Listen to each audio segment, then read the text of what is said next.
Many of my clients are concerned that they will come into a mediation, reach an agreement, walk out the next day and change their minds.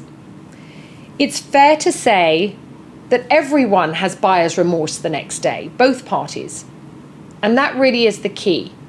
Both parties have buyer's remorse. And the reason for that is because both parties have had to give something up during the mediation.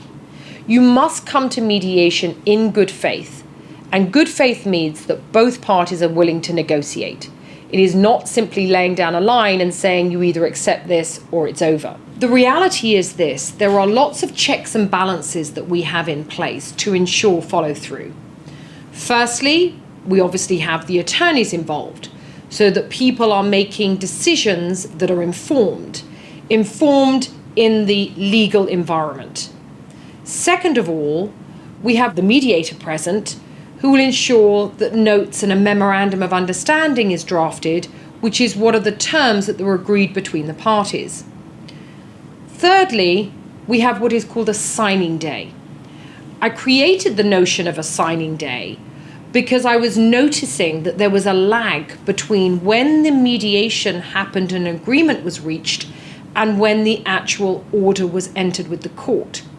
So in order to keep everyone on a timeline, not just the attorneys, but also the parties, we introduced what was called a signing day.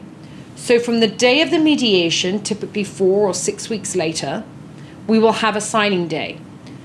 I would have asked the attorneys to have drafted usually the first draft within 7 days or 10 days thereafter, and for the other attorney to review 7 days after that.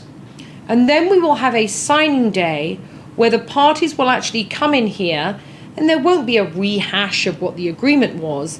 There may be a few tweaks on the actual verbiage, but there will be a day where they will actually sign, and we will then set up a date for the proof update at court, which can be usually 1, 2, or 3 days later.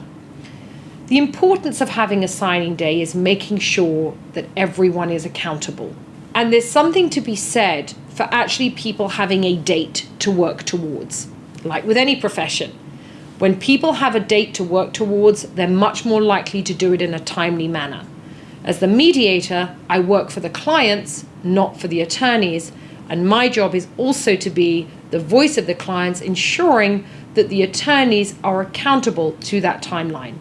So part of my job is to ensure if you sign up for this process that I keep the momentum going. When the document is signed, it is then entered at court and is binding.